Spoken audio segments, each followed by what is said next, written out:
Hello दोस्तों, मैं आपकी राधिका हूँ और हमारे चैनल पे आप सभी का बहुत बहुत स्वागत है। आप लोगों की वजह से ही ये चैनल चल रहा है, तो आप लोगों को बहुत बहुत धन्यवाद, बहुत बहुत धन्यवाद। और आप लोगों के अच्छे स्वास्थ्य के लिए ईश्वर से प्रार्थना करती हूँ, खूब स्वस्थ रहें, मस्त रहें आप लोग। और एक सुंदर सा ननद भाभी का गीत है, देखिए भाभी ननद को क्या क्या कह रही हैं। और ये एक गोदना गोदने का गीत है कि कहीं कहीं गोदना गोदे को हमारे हाथ में भी ये गोदा गया है, आपको दिख रहा होगा, ये दिख गया होगा। हमने भी गुदवाया है, गुदने का बहुत महत्व होता है। अब तो टैटू बनने लग गया, नया फैशन चल गया, पहले गुदना ही गोदा जाता था। तो सुनिए भाभी जी ननद को क्या कह रही हैं। आवा गोदाइला गोदनावा हो, सुनो ननदो हमार। आवा गोदाइला गोदनावा हो, सुनो ननदो हमार। काहे बहकावालू मनवा हो, सुनो ननदो हमार। काहे बहकावालू मनवा हो, सुनो ननदो हमार। पान मुरैला तू आई के गोदाइला, पान मुरैला तू आई के गोदाइला।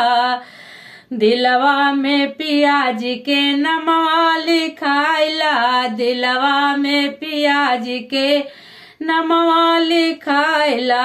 पर साल जैबूगा वनवा हो, सुनो ननदो हमार।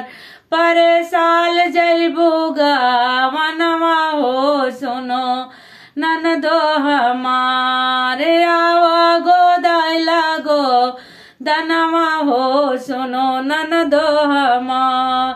आवा गोदाइला गो दनवा हो, सुनो ननदो हमार। काहे बहकावालू मनवा हो, सुनो ननदो हमार। आइल बातोरे बलमुआ के पाती, आइल बातोरे बलमुआ के पाती। डोलिया कहार लेके आई है बराती, डोलिया कहार लेके आई है बराती।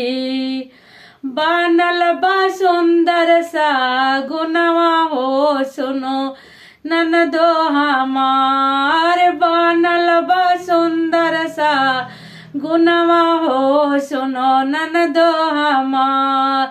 ननदो हमार, सुनो ननदो हमार। बनल बा सुंदर सा गुनवा हो, सुनो ननदो हमार।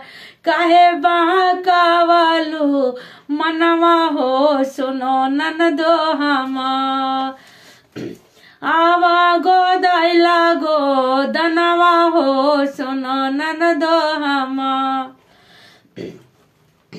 पूछी है साजनमा तो का तू बतैबू, पूछी है साजनमा तो का तू बतैबू। मरी है मेहनवा तो बड़ा पछतैबू, मनी है मेहनवा तो बड़ा पछतैबू। करबू तू कावन बाहनवा हो, सुनो ननदो हमार। करबू तू कावन बाहनवा हो, सुनो ननदो हमार। काहे बहकावालू मनवा हो, सुनो ननदो हमार। काहे बहकावालू मनवा हो, सुनो ननदो हमार। आवा गोदाइला गो दनवा हो, सुनो ननदो हमार।